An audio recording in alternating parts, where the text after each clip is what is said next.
We're going to go ahead and get started. I want to welcome you all. Thank you for being here again. I hope you're all hanging in.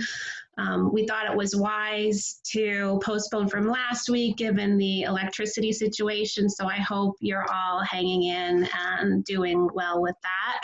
I wanted to say a few housekeeping things. Since we did reschedule, Barbara's not able to attend, Brenda's not able to attend today, so she asked that either in the chat box or you email her. If you're a path provider, that you send her a notification that you're attending today's webinar. So this is the last of 4 webinars in our series, and it's been really good to spend time with you all. I want to remind you, you're all muted. I'm gonna give you permission now to unmute yourself if you have a question, or when we ask you to participate, you can unmute yourself using *6, or if you see the little, if you're joining by computer and you see the participants, you could click the microphone box next to your name and unmute yourself. We just ask that if you do speak, then you mute yourself again afterwards to reduce that background noise. And I think that's it. We're scheduled to be together for an hour and a half today. And last time we ended a few minutes early. We'll see how we do today. And as last time, I want to encourage you, if you're comfortable and if you're able, to put your screens on so that we can see one another in this time where we're supposed to be physically distanced. It's nice to at least see one another, to know that we're sharing this time together. So with that, I will move forward. Our agenda today is assessing strengths and barriers to housing stability, expectations in housing, people's tenancy and obligations and rights, supporting the transition to housing as outreach workers, building connections to ongoing services and supports, and then some of the monitoring items that are related to the information we're presenting today and next steps. So here's our icebreaker question. And we encourage you all to participate again. Think about someone you're working with. What are they most looking forward to in housing? What are they good at? Are they good at keeping safe? Are they good? Do they know all the places to find the best food? We had another scenario where somebody was good at helping people apply for benefits. How will any of the skills or strengths that your clients have help them or motivate them in moving into housing? So I think, Phil, are you here? Phil was gone. If Philip Rose, if either of you can see him, was going to speak, or Phil, you can unmute yourself. I'm not seeing you, but I'm looking for you.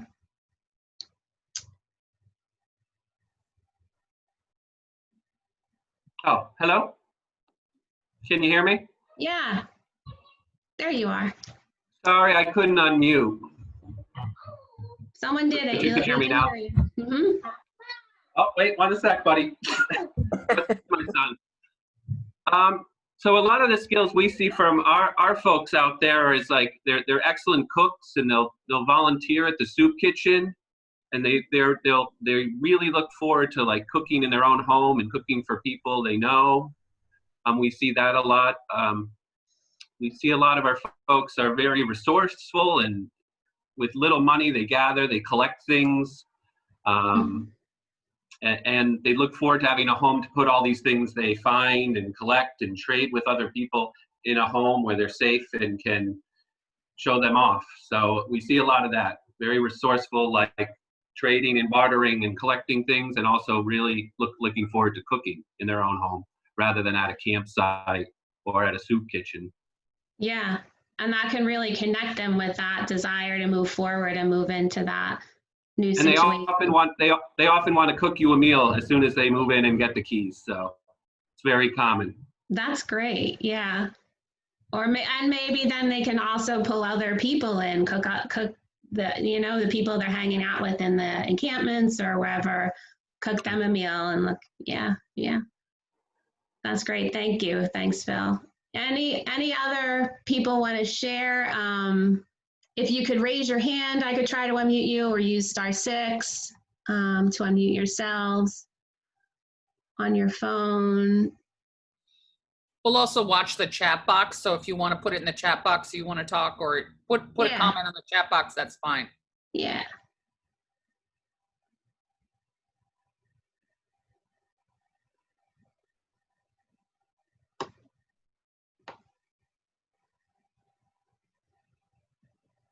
All right. Definitely someplace to keep your stuff, though, I think I've seen as a motivation for people there. Collecting things and wanting to have their collections safe has been a thing. All right. I think we'll move on. Assessing strengths and barriers to housing stability. So why are we talking about this? Why do we want to talk to clients about, or to our program participants about the expectations in housing? Andrea had mentioned a few sessions ago where she had a client who thought only if you had a house, right? They had this discussion about housing and what kind of unit she might be able to get. And she wanted a standalone house because she thought that that's the only place you could have your own bathroom. So there are possibly many misconceptions about housing that we can shed some light on for people.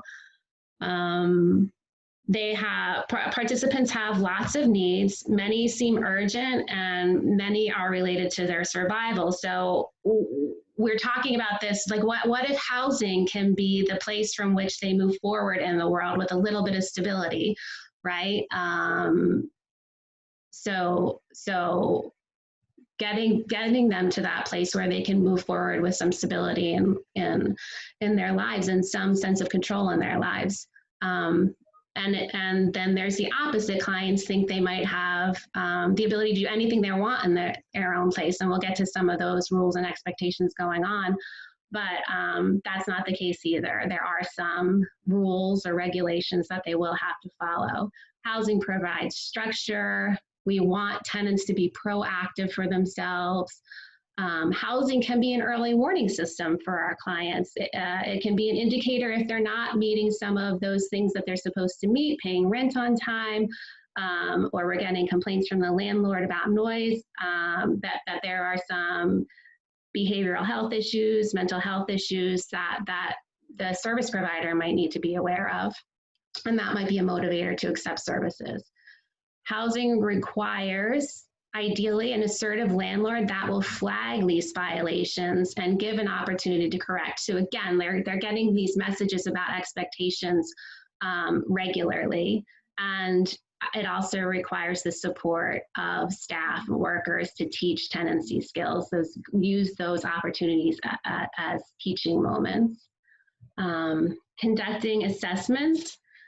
Lauren talked one of the last times about, like, let's sit down and write some goals. Who wants to do that? Let's do an assessment or do a plan about how we're going to move forward from here. So you can conduct assessments as kind of in the course of normal everyday conversation with people, as opposed to the more formal type of assessment. So where did you live before? You're going to know those answers when you're working with your program participants, and then you can come back to the office, or you could record on your phone, as Lauren suggested, or some other device that you're carrying around with you, that information that you might take back to write down in the assessment. Why did you leave housing? What was your role in housing? Ask the client what worked for them in the past, what didn't. How much do clients know about tenancy rights and obligations? Have they ever had a lease before? Identify those strengths, as Phil was talking about. Are you a good collector? Are you good at finding the best food? Those kinds of things. And what can we build on to help you move forward? And then what are barriers to housing? And how can we take those step-by-step, bite-sized pieces and still move forward towards the goal of housing? verify any information if possible. If we have a landlord reference, that's going to be a strength for this participant. And then again, identify housing preferences, talk to them about where they want to live, flesh out the neighborhoods, or if they want a house, why do they want the house? What are the bottom line things that people are looking for in houses, and how can we connect those things to the longer term goals to build that motivation that we've talked about in the past. Hey, Shannon. Yeah. One of the reasons that we give you these lists is it's important you have the assessment domains in your head. But basically, if you just let people tell their stories, because people love to talk, right? When you visit them, they tell you stories. And then you can ask them some little questions, but as people tell you stories, you're going to get all this information. And outreach workers are the best at hearing people's stories. So that's part of the real joy in the work, when you're sitting down with somebody and, they're telling you their story. It's a nice thing, and they tell you a lot. Yeah. Outreach workers, we rarely have to train to do that. Housing workers, one of the things that we required of housing workers is when they do the assessment and they come in to talk to people, that they don't bring any paper with them. Right? Or otherwise, what they do is focus so much on the questions in the assessment. But you guys got this. Yeah. Excellent. Thanks, Andrew. So what are the rights and the obligations of tenancy? If you've been to any Housing Innovations presentation before, you may have seen this slide. Housing first is not anything goes. It's not housing only.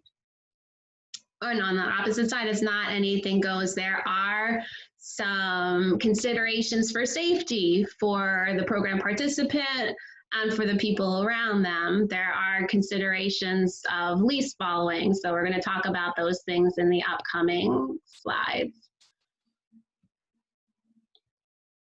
And then take another look at that slide and think about what you see, right? So one of the biggest leaps for people that live on the streets into housing is their different expectations. So let me give you a couple of examples. People would often, when they moved into our housing, would often throw garbage out the window. Why? Because that's what they were used to. They would also, excuse the expression, but pee in bottles, right? And then throw those out the window. So these are things that people have to get used to. So explaining what housing first means, housing first doesn't mean no rules, but it also means that they give everybody a chance and they have a chance to talk to them. So Phil mentioned people want a place to put their stuff. Absolutely. And their collections. Absolutely. And they're very creative about bartering. But the problem is when they move into housing and they have a whole big place to keep their stuff, they sometimes fill up the space. So having that conversation beforehand, right? So that, a lot of people think housing first is literally anything goes, right? You don't have to pay rent. So sort of winding that in to do the expectations of housing, like, one of the things people think about in housing is it's got to be safe for all the tenants. And one of the things that people really concentrate are things like fire rules and stuff like that. So sometimes people pile up so much stuff that they couldn't get out in case of a fire. What do you think about how much stuff are you going to have? Where are you going to put it? How can we help you organize it before you move in so that it doesn't get in the way of your safety? Having those sort of casual conversations and just continually planting the seed is really important. I mean, when I used to work with people on the streets, they look forward to housing because that was a big space to fill up, and that they didn't want to go into shelters because they couldn't take their stuff. But in housing, you can have as much stuff as you want. Well, sort of, right? So think about that. Okay, sorry. No, happy to have you. So the housing perspective, what are the expectations of a lease or the community? These things apply to everyone. So again, just because you're housing first doesn't mean you don't have to pay attention to any noise ordinances that there might be in a community. we had a client in a program I used to work with who was seeing other people's mail and packages and taking it and bringing them into her house. Like that's against the law. You can't do that. Yeah. So just having again, like an extension of those conversations that Andrea was talking about, like, okay, why are you doing this? It's, it's a violation of other people's privacy. You're not going to be able to continue to do this and live here. So, and again, make sure you can work with your participants to ensure that they understand the lease, that the expectations are clear, and that the expectations are consistently enforced. That goes back to that landlord, to us as staff having high expectations of people, and then the landlord being a partner in that and flagging when there are issues that need to be addressed, like paying on time or some of those cleanliness issues that Andrea was talking about. And then just actually reading the lease. Like, not every lease is the same. My daughter just signed a lease, and it said, like, something that just stood out for us was that it said that any pests that weren't identified and within the first month were the tenant's responsibility. Is that a lease? Is that a housing violation, Andrea? You're shaking your head.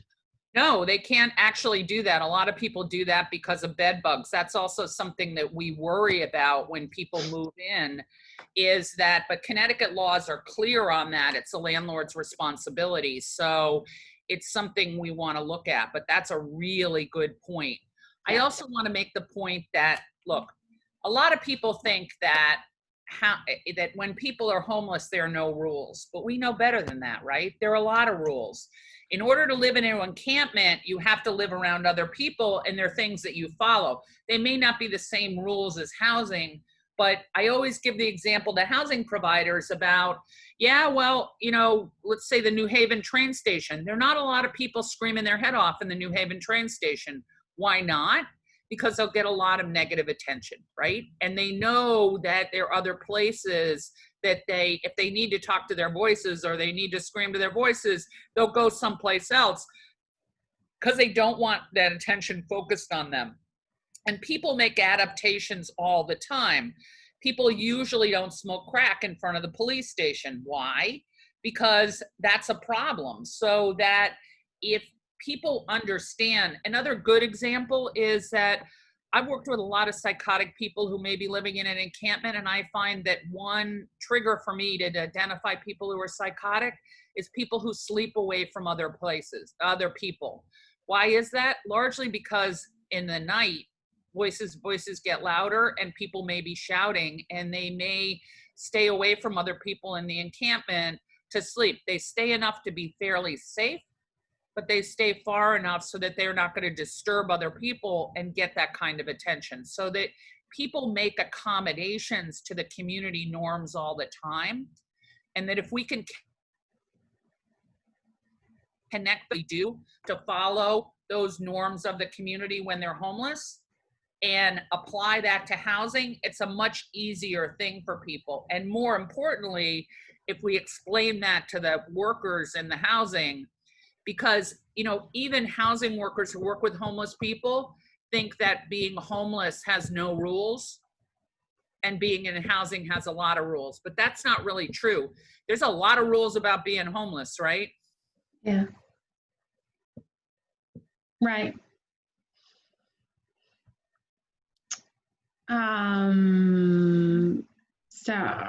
Another good discussion point before clients move into housing, I think, would be guests, right? What are the rules regarding guests and visitors, and how many can you have at a time, and how, if they can stay overnight, and if so, how many nights can they stay before they're violating the lease? So look at those items on your leases as well and have those discussions ahead of time. How are they going to set limits? How are they going to set boundaries with the people that that they're friends with, that want to come and hang out? Shannon, in the chat box,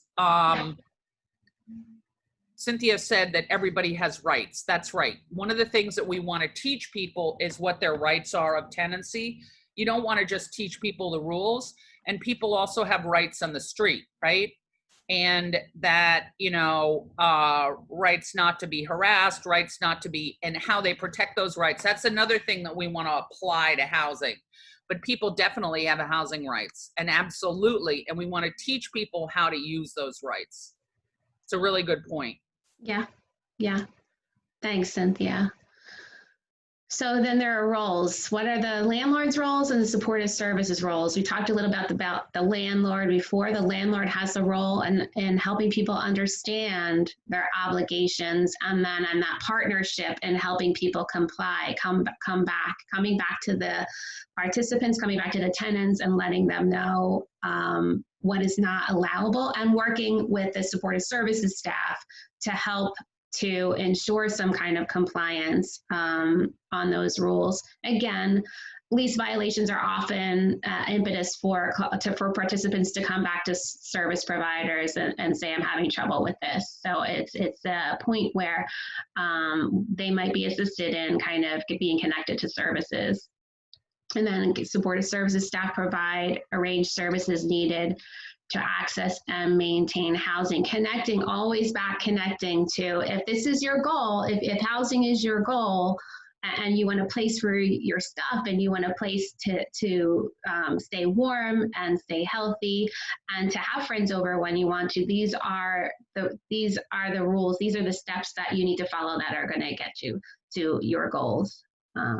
Always connecting those dots. What are the tenants' goals and what are the landlord's goals, and how do those both marry? Because they do go together. So the tenant, of course, wants a safe place to stay. Like I said, a place where a stable, safe, clean, healthy place that they can move forward from in the world, right? Tenants want income. They want money to be able to meet whatever obligations they have, but then they also want money to do what they want to do. Do they want to go to the movies? Do they want to go to a restaurant? Do they want to get together with their friends and have some food and drink and enjoy one another? So whether it's work or whether it's disability in some of our participants' cases, they want enough money. They want friends, they want connections, community connections. They want a role, they want to know that they have a place in the world, and their role is part of that place. And then they want community, friends, community. They want to know that they have connections. They want to know that they matter to other people. They want to know that they have places that they can go and be known and be welcomed. And then, of course, they want housing. Landlord goals. Landlords want well-maintained and fully occupied units and buildings. They want minimal problems, minimal disruptions. They want limited turnover, and they want their rent, right? They want money. They want peace of mind. They want money. So how do we work with the landlords and the tenants to achieve both outcomes? And some of the things we talked about before, having those discussions about expectations, having those discussions about rights and responsibilities can achieve both goals. Tenant rights, everybody has rights. So tenants have a right to live in decent, safe, sanitary housing, free from hazards, free from lead paint, which is why that's part of our inspection process. So we do want to look at the apartments with people. The staff wants to look and make sure that there are screens in the windows, make sure that the appliances work, that that things are in working order. Participants have a right to that. They have a right to repairs in a timely manner, and we can work with our participants when that's not happening and advocate for them to get that. Someone's going to look at that chat box, right? Then Shannon, one of the questions, I'm going to go for the second question first. Yeah. One of the questions is what's considered in a timely manner for repairs. That's really something important to tell people. Emergency repairs, such as safety, like the first front door of the apartment was broken or their lock was broken. The expectation in that, and this is in Connecticut tenancy laws, the expectation is it's done within 24 hours. There are other things that should be done within a week. So let me give you an example. If you have, I don't know if you have any people in apartments with radiators, but if the radiator is dripping on the floor, they should fix that immediately because that's going to create structural damage. If a sink is dripping and they have to get a part or something, it's usually a longer period of time. But explaining to people, usually what I say is a week, it's usually done within 3 days, 72 hours, but let's do that. The other thing is to teach them about the work order process. And if they most tenants that I ever worked with, they catch the maintenance guy as they're walking out of the building and they say, "Hey, John, my sink is dripping." And then they come to me 20 minutes later and say, "I told him my sink was dripping and nobody's doing anything for it." So that one of the things that we want to do is teach people what the period of time is. The other thing that we want to think about is I had a client that got in housing in another state and they leave their children in their apartment and the grandparent they're housing with their kids. Is that legal anymore? Well, it depends, right? So you want to know about Connecticut legal laws. I would call Connecticut Legal Services on this. Basically, it depends on if the custody is fairly formal, if the grandmother has custody of the children, which is something they probably want to look at, right? Even temporary custody, or there's some sort of thing that they're their guardian. That's something they can arrange that protects both the children and the grandmother and the mother because she won't be seen as abandonment. The other thing we need to look at is if the grandmother, who is now the head of household, is on the lease and is on the subsidy. So it may be a legal matter if they're not on the lease. That's pretty easy because it's familiar, is that under HUD, family is self-defined, so they could get the grandmother on the lease, and that's probably something they want to do beforehand. And they could probably get them on the subsidy, but they would also look at the grandmother's income. So is that legal anymore? Depends on what they do, but there's some things that they can do to prepare it so that would be possible. And that we see a lot of people moving from state to state, particularly for jobs or something else, sometimes for relationships, sometimes on a whim. And the whim is the one I most worry about. So there's several levels of legality. One is the subsidy, one is the child custody, and one is the lease. So you want to look at that, but Connecticut Legal Services will help you with that. You don't want somebody seeing that the child is abandoned, and you want some safeguards in place. Does that make sense? Cynthia? Yes? Nod? Say something. Yes. Good. Okay, thank you. All right. Just another note about the repairs. You want to teach tenants, again, that they do have rights and what rights they might have in terms of functioning and repair in their apartment, and to speak up when things are not going well. I think Andrea touched on that as well, but speak up because you do have rights. You have a right to reasonable notice in writing of any non-emergency inspection or entry into a unit. So the landlord cannot just come and go whenever they please. There may be an impromptu need for them to come in, and you can decide whether or not that's a good time for you. But if they want to do an inspection, they need to give notice in writing. In every state, the landlord has the keys to the apartment, right? And that often worries people. So explaining this right is very reassuring to people. Not always completely, but somewhat.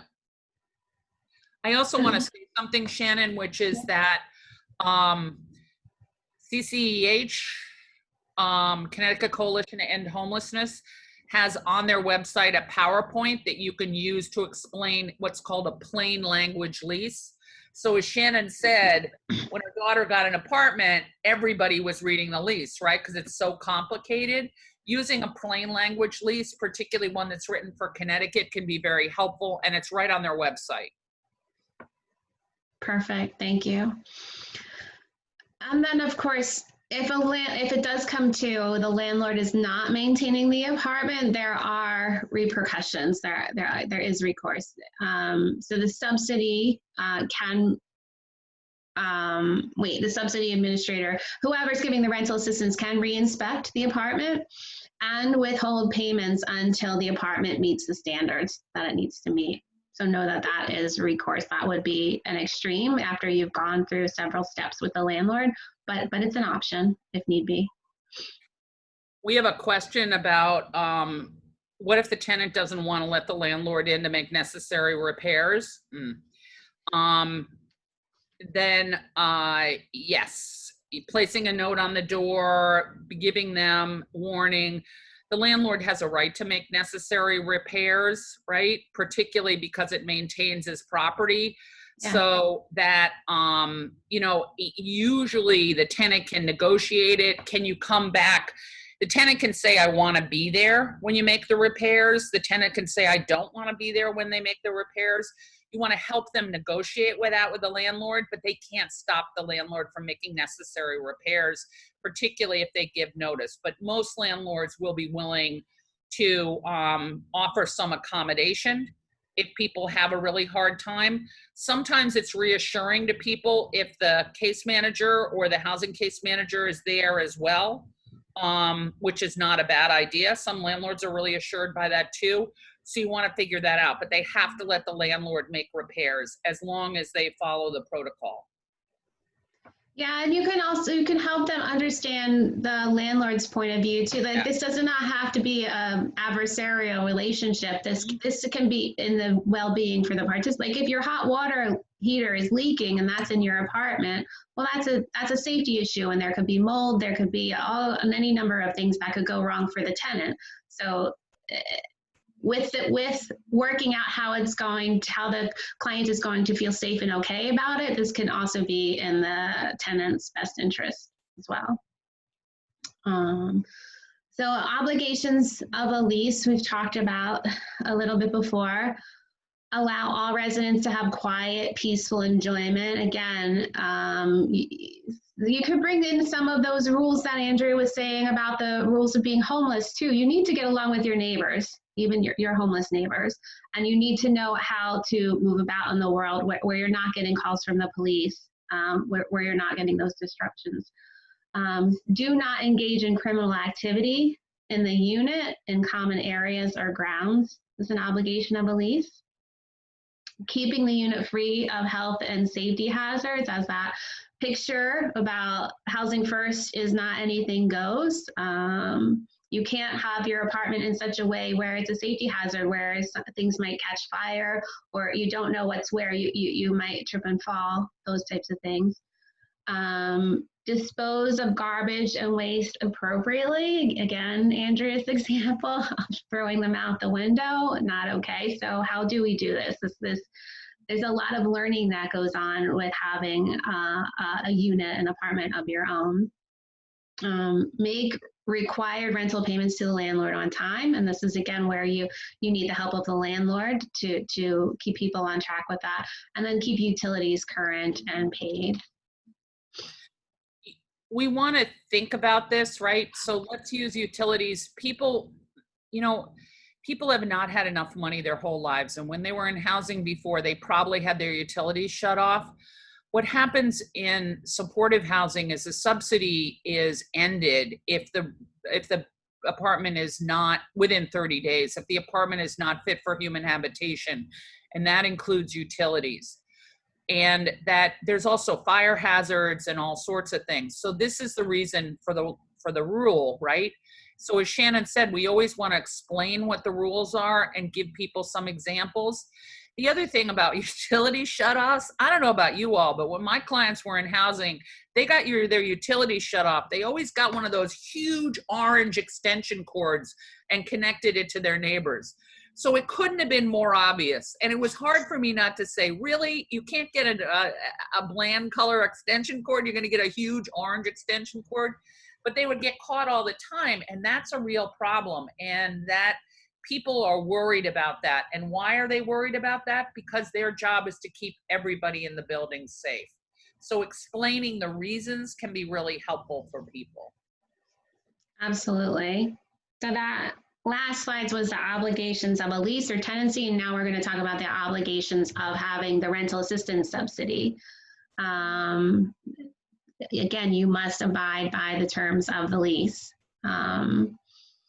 Provide accurate information for your annual certification. So those income, proof of income, you need, the tenants do need to do that in order to continue to get the rental subsidy.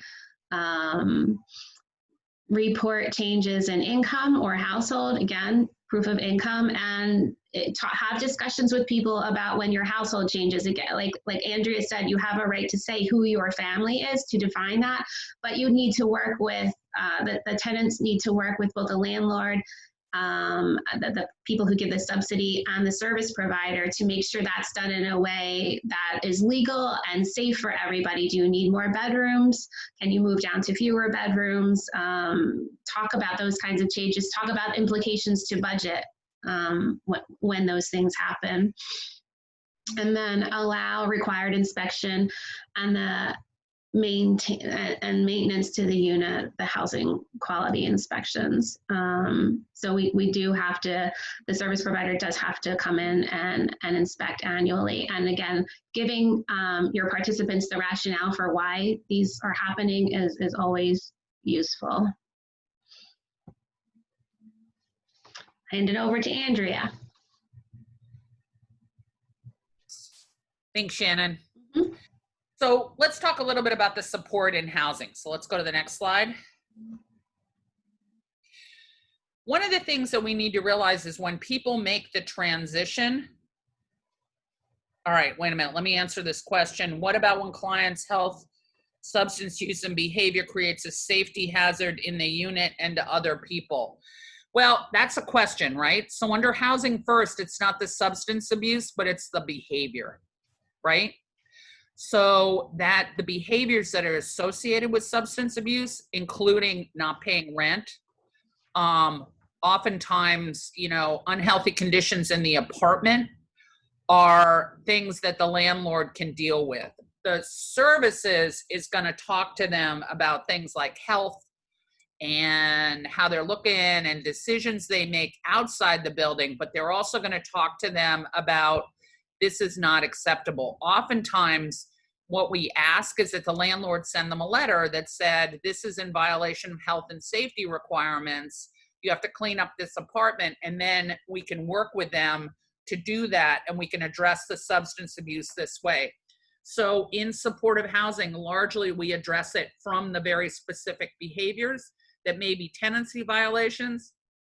And we can say to people, it seems to me like the drinking might have something to do with this. No, drinking has nothing to do with it. Okay. All right. So how are we going to correct this behavior? So eventually we are going to drill down to what's interfering with them being able to connect the behavior, and we'll get to the drinking, but we need to correct the behavior. And having that structure, right? I don't even like to call them rules or anything. I do call them lease violations, but that having that structure really helps surface the kind of problems. Look, let's face it, if there were no behaviors associated with substance abuse that were disruptive, people really wouldn't care, right?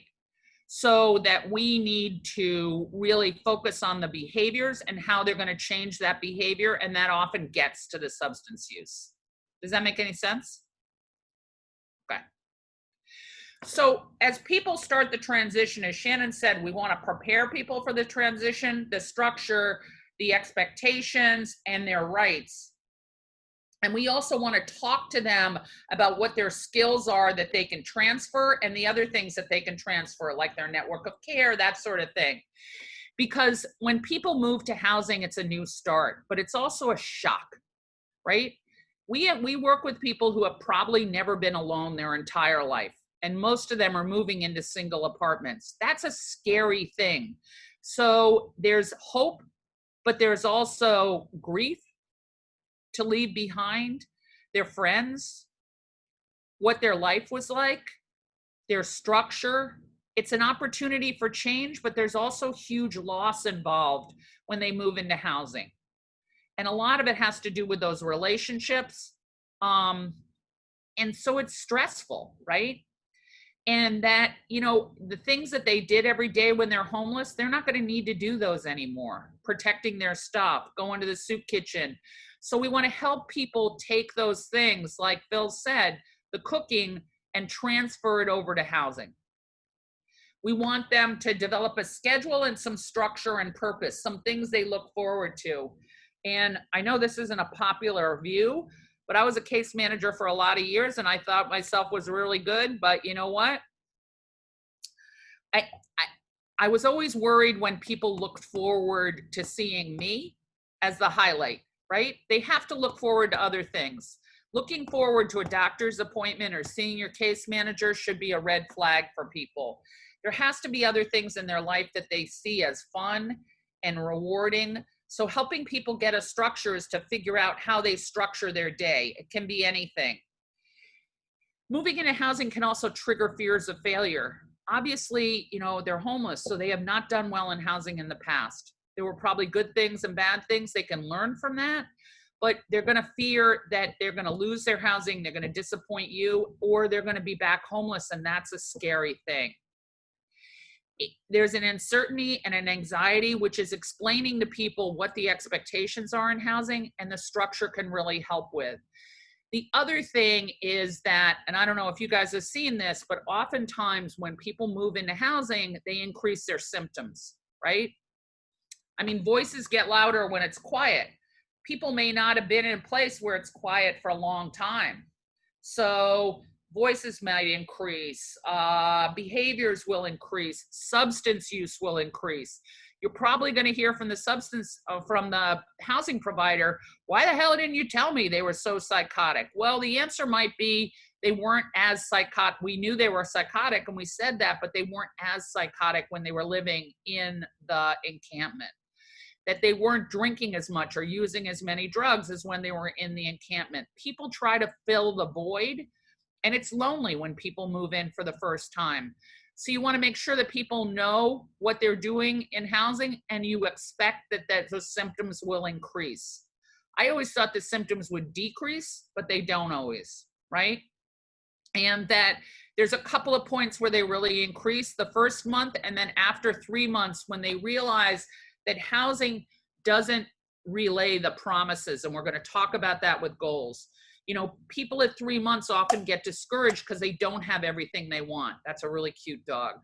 But so that those are things that we want to really figure out and we want to think about. It's a mixed bag when people move into housing. They're not always really happy. Okay, let's go to the next slide.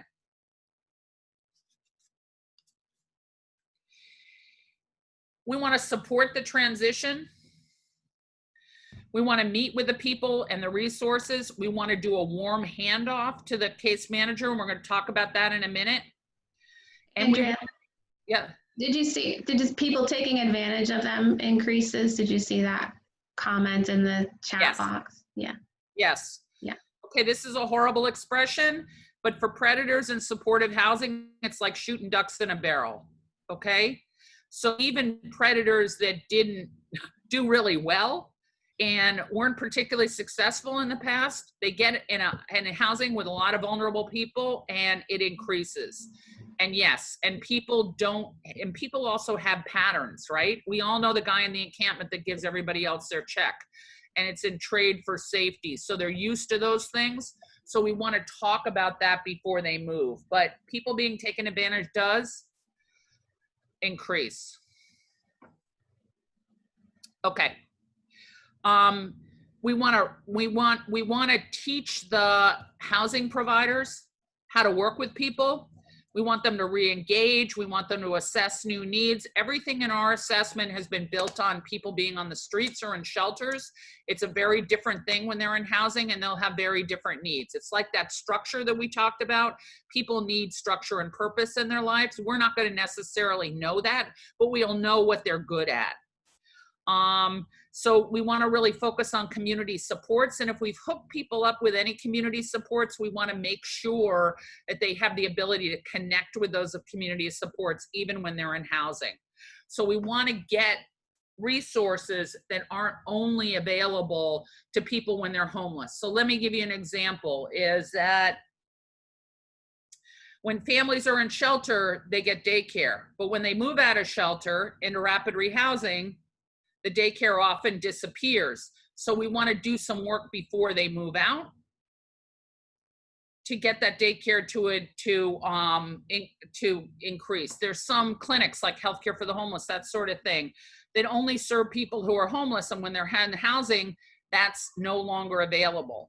So that we want to start the transition to a different type of clinic that'll be available to them when they're housing before they move in. So it's not, they're not switching every support mechanism when they move into housing. And there are things we want to talk about. Okay, so the other thing that we want to do is review the plan and review it with the housing worker, or if we're the housing worker, review the plan and revise it based on their new priorities. And then we want to provide education again about rights and responsibilities, and we want to provide it again when people move into housing. Okay, let's go to the next slide. So one of the things that is an evidence-based practice or a promising practice that's going across the country, and interestingly enough, the medical field has begun to pick this up. This is really a social services thing. It's called a warm handoff. And are people doing that now? Yeah. It's meeting with a client and their new worker. So we're mentoring people to accept new workers, but it's also going over what you worked on together, what people are good at, what their goals are, what their strengths are, and what they'd like to work on with a new worker. So having you and the worker sit there and develop this plan is incredibly helpful. You also want to meet with them and the landlord. And you want to make sure that if they have a worker in housing, and they probably should have a worker in housing, that the worker is connected with the landlord as well. We want to make sure that we're communicating all the information, realizing that in this warm handoff, we're not able to communicate a complete picture. So we also recommend that the outreach worker meet with the housing worker or the housing worker team and do a warm handoff that way as well. Right? And that the housing worker be available for consultation, and more importantly, that the housing worker visit people in housing. And that means we have to look at, and I realize that you guys have big caseloads, and a lot of times you're a team of one, but just one visit to housing with people, or maybe the people that are biggest higher risk, it gives people a chance to show off their apartment, to be proud of themselves. But the other thing is, if they're struggling and they're having a lot of problems in housing, no one makes people stand up as straight as having the outreach worker visit. All of a sudden, right? People are, you can't hear us and you don't have a camera. Okay, you can't hear us. You know what? If you can't hear us, can everybody else hear us? Okay. So if you can't hear us well, and you are not on camera, why don't you try to call in, and it's in the invite, and your sound might be better. We want to make sure we can communicate all information, and that means probably a series of meetings, and then we want to visit, do a visit and do some calls, and we want to agree that the housing worker can call us. It is shocking to me that oftentimes, yes, that's right. You know why? So the comment is, you're correct. Clients are always receptive to the housing outreach worker. The outreach worker is the first, really, oftentimes the first positive social services contact that the person has ever had in their life.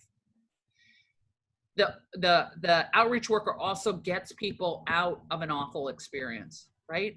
Gets people housing. So they're successful for the first time in their life. I think you can count on the fact that your clients will be connected to you in some way for the rest of their life. And I'll tell you a story.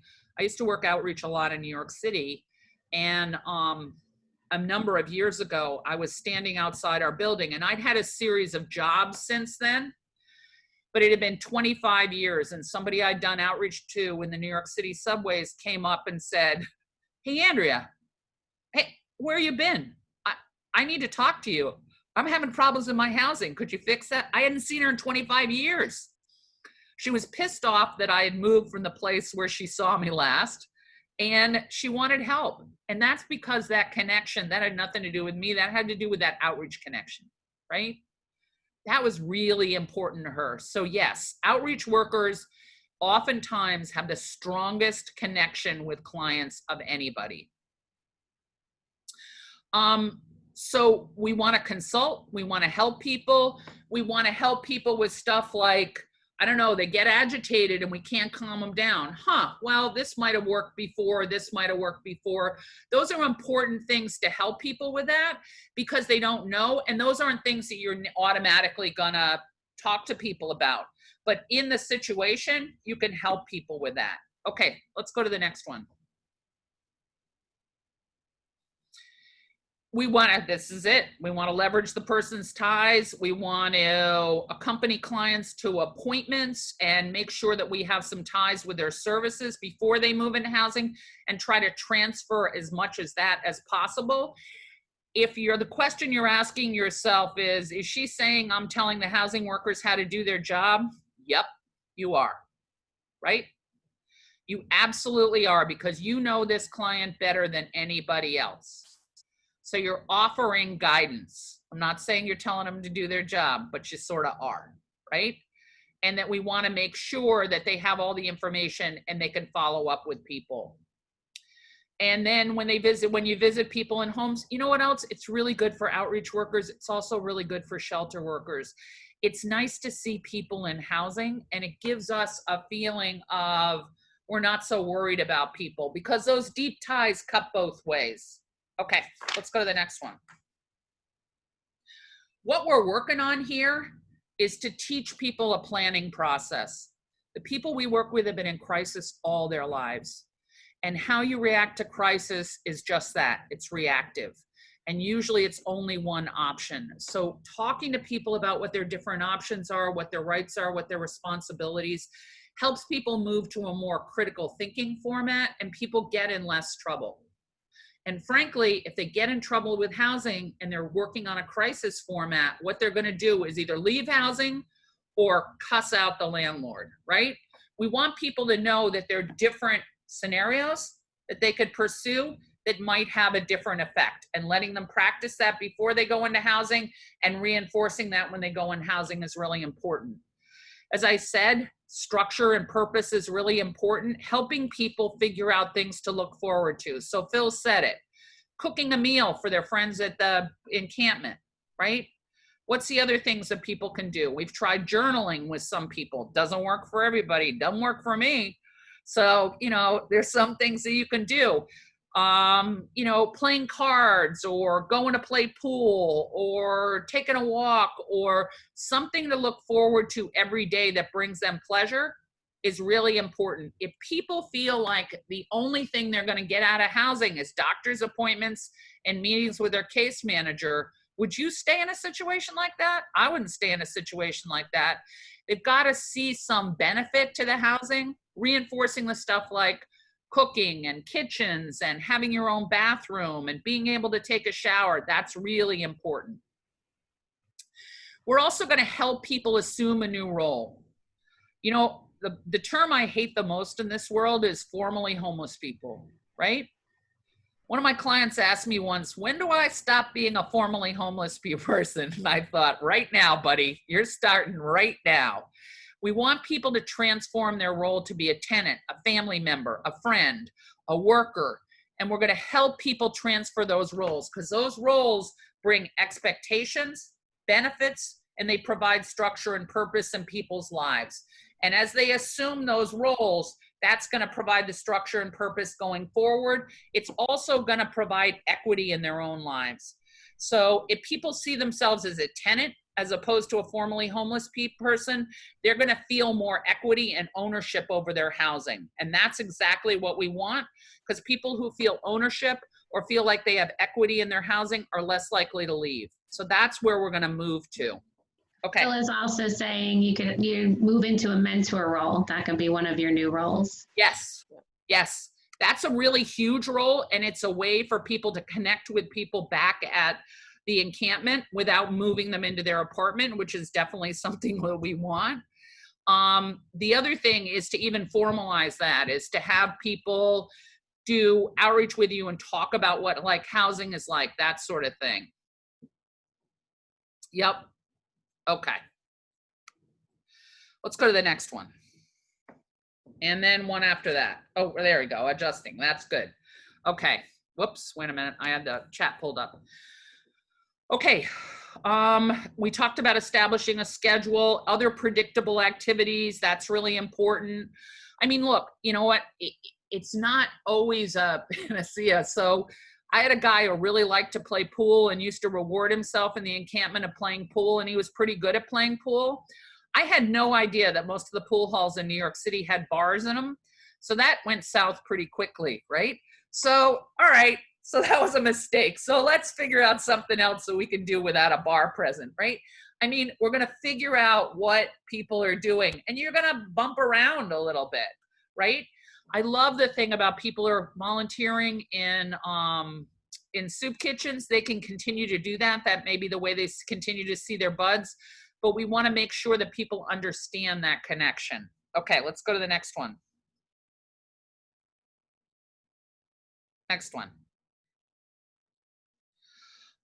So we want to connect people to resources. As I said, when people are homeless, we want to connect them to as many sustainable resources as possible and make sure that the resources that are designed specifically for homeless people and only available to homeless people, think about a transition to resources that would be available to them long term. So that's really important. We also want to talk about people's goals. And we want to engage people in an evaluation whether their current resources are working or not working. And the reason I say that is because so often people connect to a resource and then it isn't perfect, it doesn't get them what they want, and they just dump it. So what we're trying to combat here is that crisis mentality. If something doesn't work, just walk away. Don't try to reconfigure it, because that's going to be not work. We want to teach people that it works. We can negotiate things.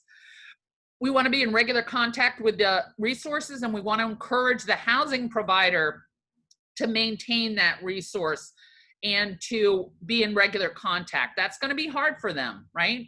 I don't have time to do that. I'm overburdened.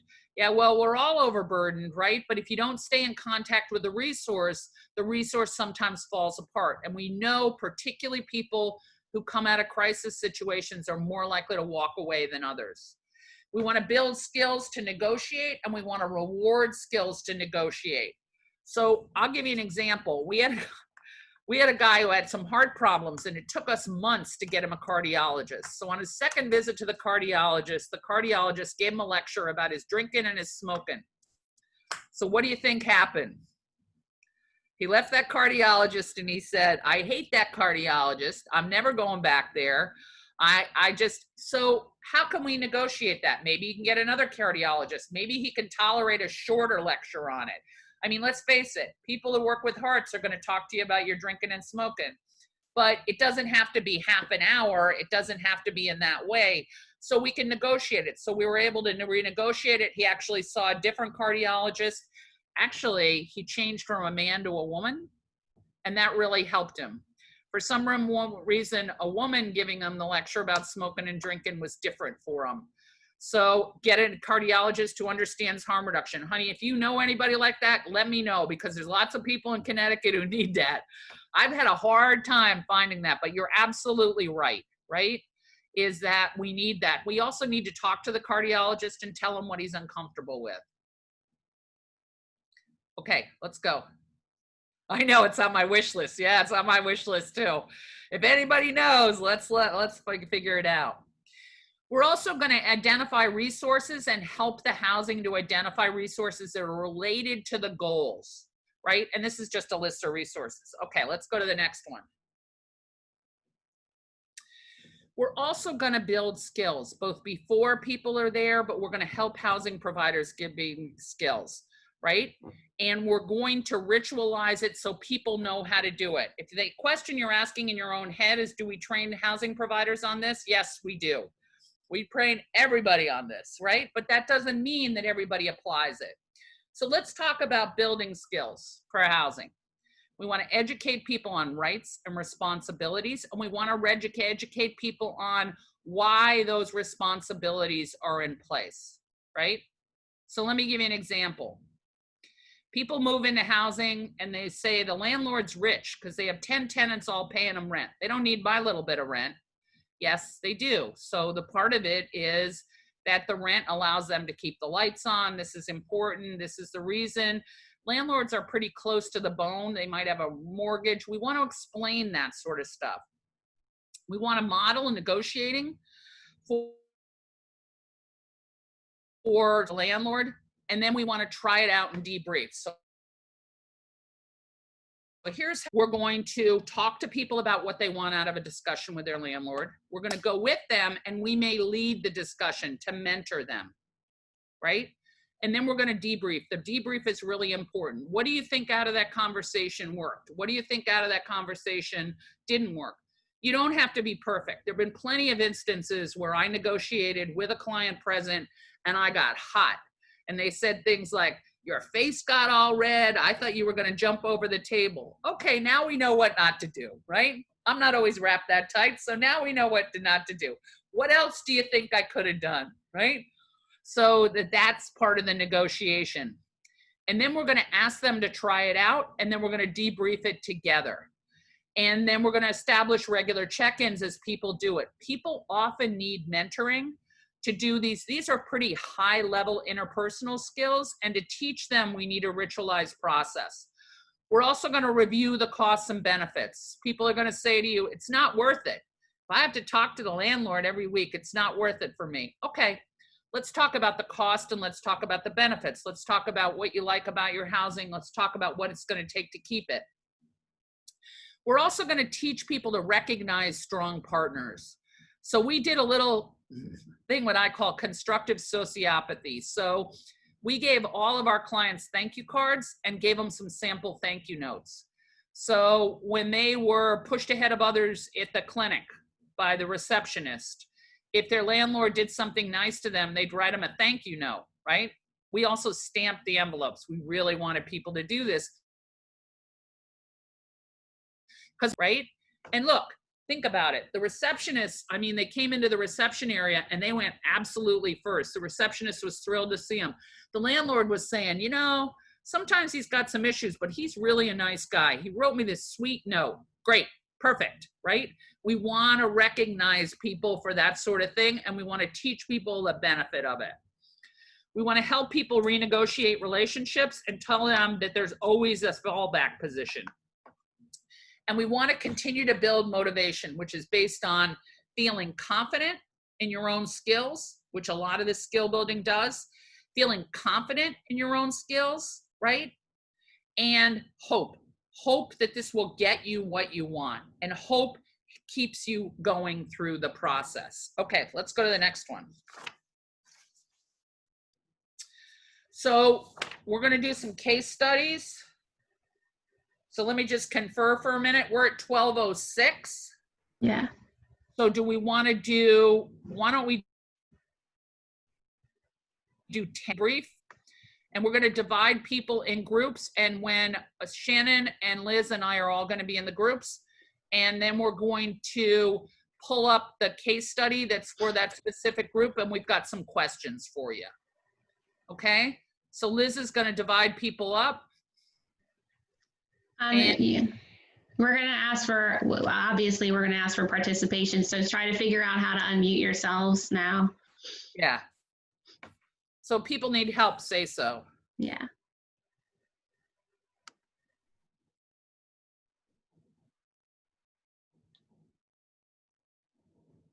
Liz is working on dividing everybody. I know. Ah, there we go.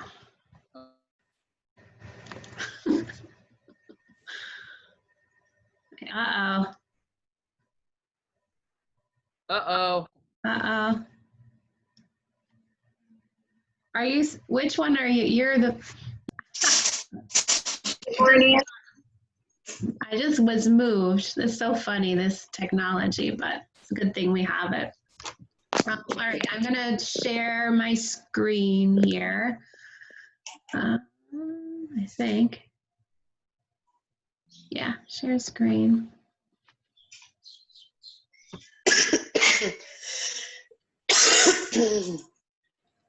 Excuse me. No, not that one. Let me see. What do you guys see? Case studies? Yes. Okay. Yes. All right. Bobby's up there. Oh, you see Bobby. Bobby? Okay, that's what I want you to see. Okay, good. So I'm gonna read about Bobby, and then we have some questions. We have 10 minutes, and I'm gonna ask when we're about to leave if somebody can report out back to the group what we talked about. So mentally prepare yourself for me asking. Bobby, he's been sleeping in an encampment far away from others. He screams at night, and when he was close, it bothered people. He contributed to the general good by collecting cans, sharing his check. He often eats with others unless the voices are really bothering him. You ask him about the voices, he immediately says he doesn't want medication. You finally get a social worker to come out to see him, and now he has his disability verification and has been prioritized for permanent supportive housing. He's interested in moving, but is clear that it won't be worth it to have a regular case manager. He says, you know how they are. So the questions, our discussion questions are, first of all, what's your assessment of the situation? And then what do you have to pull on? What strengths do you see that he has, or skills that Bobby has that could move him towards housing? And then what's your intervention plan? What's your plan moving forward with Bobby? So I see Cynthia, Aisha, Brandy, and Rochelle. There might be other people here who are just here by phone. So again, anyone who's here, feel free to answer what's your assessment of the situation.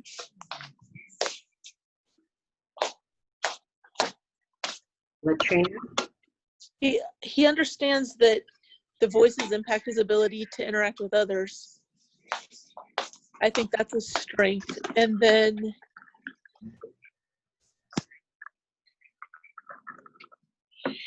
it sounds like maybe he's had experience with medication that wasn't positive, so he's aware,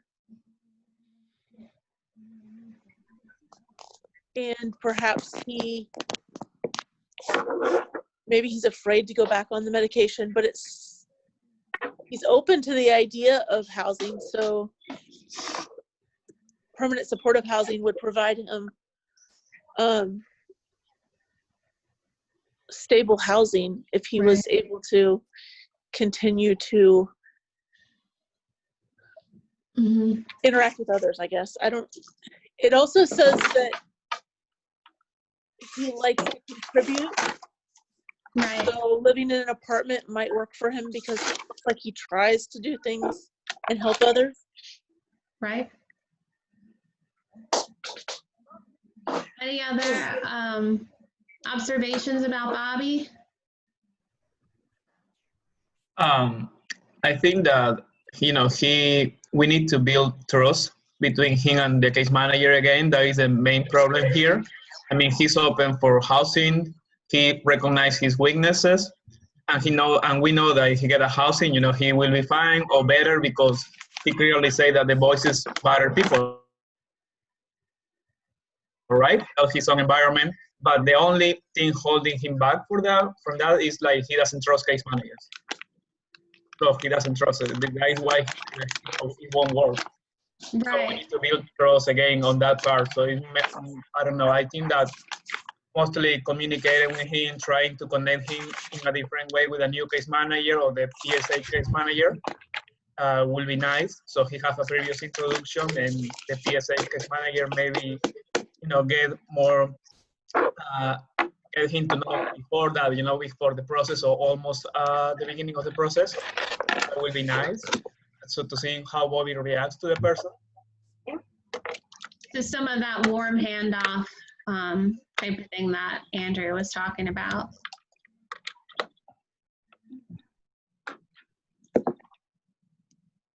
Anything else about the case management? I guess I might wonder, he says, how they are. And I think I would want to say, ask him, how are they? Because every case manager isn't the same. And while there are those set expectations, he might not understand what he might say, they have to come once a week and they're in your business and they're, so he may be thinking something that's not true. Latrina, you need to mute yourself. Sorry. I can see if I can do it. Sorry, that's okay. No, I was seeing a call up. Sorry, guys. So what else about moving, what else intervention wise might you move forward with Bobby on? His medication, I know he said that he didn't like it.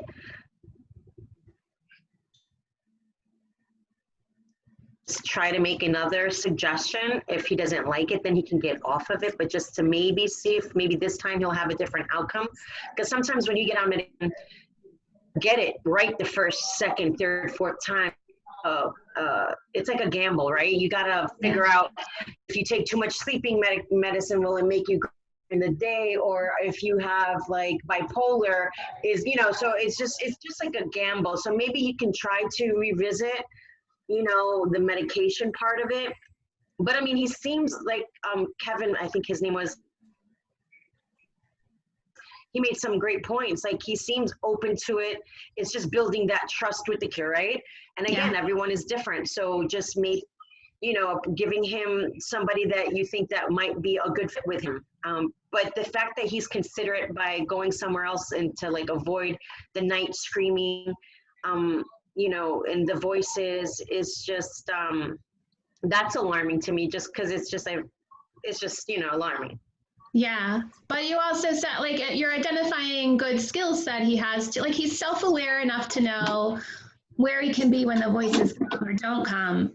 So that's a kind of a skill and a strength of his, to be conscious of what the parameters are, where he can be, where he can stay, how he's going to be safe, and not have people all up in his business, right, when the voices are bad enough. And then it's another good point that you say about the medication. Whatever decision you make with whatever caregiver that's working with you at the time is not set in stone. It can be trial and error, and you still will have a voice, right, in going back and figuring out what works for you and what does not work for you. And kind of maybe some of that coaching about using your voice, right? About how you can advocate for yourself, or maybe how you can work with your new case manager to help advocate for you. Yeah. Yeah. Those are great starting steps. Friendly handoff.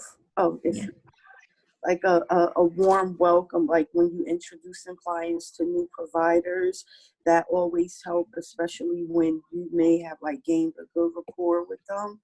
And I always find that that might help. Like even somebody as simple as the pharmacy that delivers the medication or something, stuff like that could, be helpful.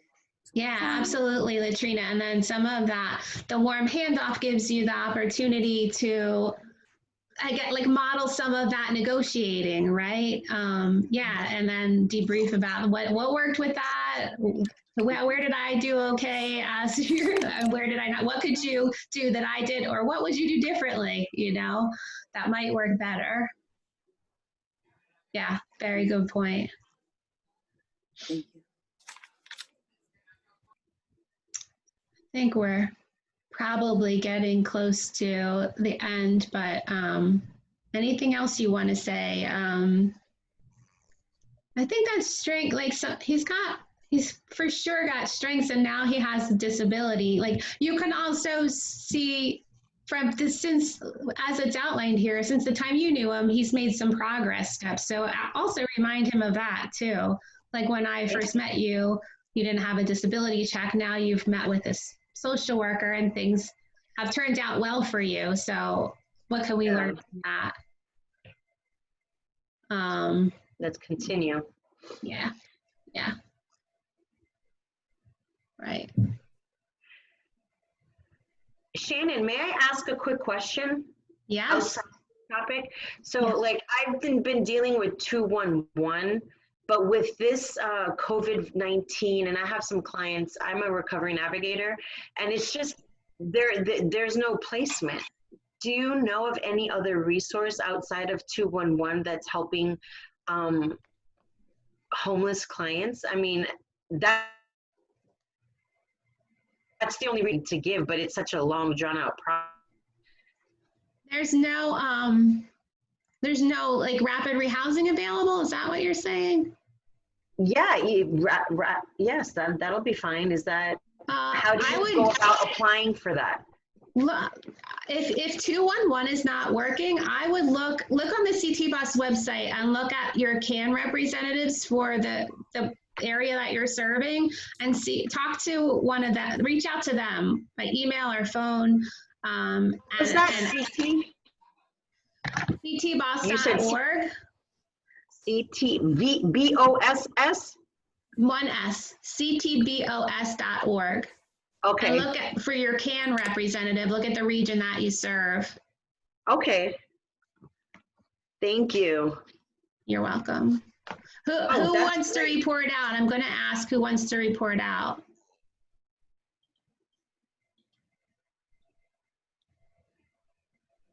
Might be Yes, I will if no one's gonna. It's only you and Aisha left, so thank you, Cynthia.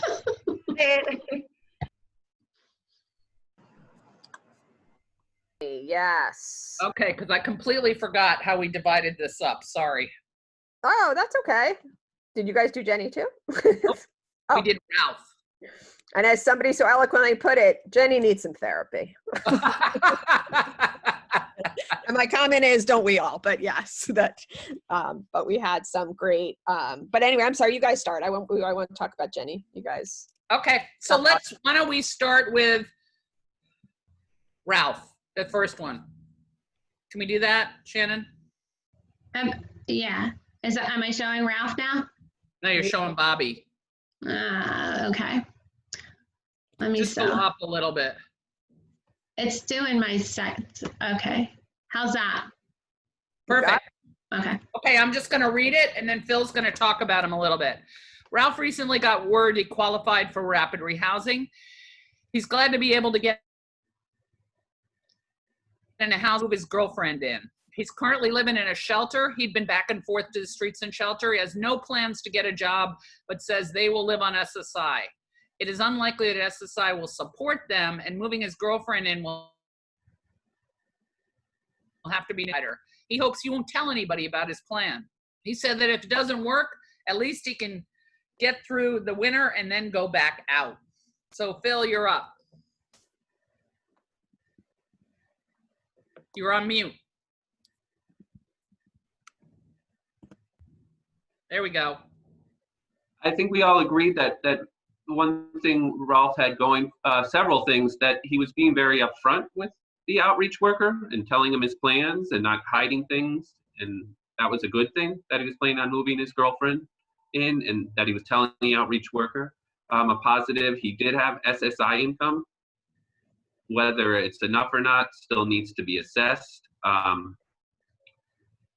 We sort of came to the conclusion there's no need to hide anything from the rapid rehousing provider because it's all right that he moves his girlfriend in as long as you're upfront about it. Yep. And then we were talking about get him in first, and then hopefully once he's in and feeling more comfortable, he'll lose that plan to like go back out in the summer and hopefully get comfortable staying in and maybe come up with a plan for more income, or maybe his girlfriend will have income, and hopefully we could break the cycle of him going in and out of housing. That's great. Can you talk a little bit about how you were going to talk to the rapid rehousing worker and get him to agree to that? You would tell the client that rapid rehousing provider everything, because you don't want to like break his trust, and then just be clear on what the plan is to the rapid rehousing coordinator and about the girlfriend and how we're going to move slowly, first get him in and then work on extra income. You know, we have 6 months to work on this, but we'll be working together to help sure this plan sticks. And the really important thing you said is he can get all of that anyway. He can move his girlfriend legally into rapid rehousing by defining them as a family, right? Yeah, it's not an issue at all. No. So that he doesn't have to hide this stuff. This is something that he could get anyway, and we're going to help him negotiate that.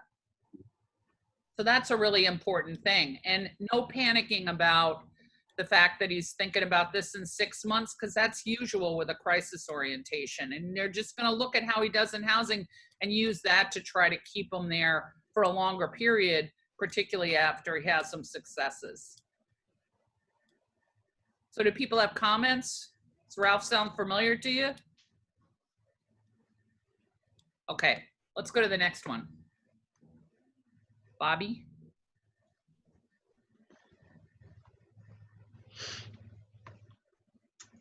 All right, we were kind of running low on time, so I'm going to leave Bobby's slide here, and then Cynthia volunteered to report out on.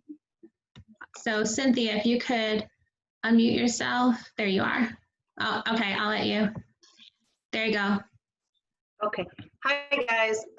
So our group established that there is a real big trust issue here, and we need to build a rapport. Well, should I read this first, or? No, just report out. Okay, so the last sentence, you know how they are. He doesn't have a very good sense of trust with case management, or probably with authority from his past experience. Yeah. So building trust and rapport with him is very important. He's done very well, and he's a considerate person in the sense that he knows his challenges and he knows what his strengths are. So that he hears voices and screams at night, so he doesn't sleep in his encampment, but he does come back and he contributes and he shares with his peers. So we just decided that he would be a good fit. We suggested that he try, because he is hearing voices, and that was a concern. However, he doesn't want it, but maybe it's because when he was on it, it wasn't a good fit. So he have to try it, give it a go. But overall, we thought he was a good candidate and would be a good fit, just in building the trust with him, just meeting him where he was. And he was able to get that disability form filled out, which is a hugely big trust, right? He got the income, yes. So he'll be able to pay no problem. And, you know, maybe he can volunteer or go back and give, you know, donate to his peers, or who knows. Yeah, that's a good one. Yeah. Thank you, Cynthia. You're welcome. Okay, next one. Hey there. So if it's okay, I'll summarize sort of what we talked about with Jenny. I thought that someone made the reaction that the first thing they would do as the outreach worker was to connect the rapid rehousing staff, and that seems obvious and natural. So that sounds great. Also, which I thought was really helpful, folks talked about the importance of Jenny really understanding what is rapid rehousing. And why would it matter for her to have income? So Andrea, a little bit like what you talked about, you don't just say, Jenny, you need to get a job, but maybe you do a cost benefit analysis of work. What does work do? And what are the strengths and what are the challenges? Someone also talked about Jenny not getting stuck where she is and talking about the future, tying in again what we had all talked about earlier in the day about hope and making sure Jenny has hope for the future. It seemed clear that Jenny really needs some supports and therapy. So to connect her up as one of the interventions, and to sort of stop the cycle of people coming in that shouldn't be there and her children not sleeping and her level of frustration. Yep. And you would visit her in the housing, right? Yes. And that's what, when we all talked about this, everyone said making that connection would be very important and would be the first thing that, folks would do, both visiting her and seeing the case manager. Yep. That's great. So Shannon and Liz, thank you, Liz. Shannon and Liz, if it's okay, I'm just going to run through these slides. I'm just going to direct people to them. Yep. Okay. So one of the things people look at in monitoring is the aftercare and discharging, and you can talk about the warm handoff, you can talk about connections, you can talk about monthly contact, but after discharge, it can be by phone. Some people are going to need it more than others. Some people really need a visit. Some people you can do it by phone, but you can talk about that because that's very important, is to keep people in housing. Let's go to the next one. I just want to plug documenting. In monitoring, we're always looking for verification that you're doing it, and it's through documentation. So whatever is an easy way you can figure out how to do that throughout your day, plug that. Absolutely. As a case manager, I hated documenting, but man, it's important, especially if somebody has to take over your case. So that's a really important thing.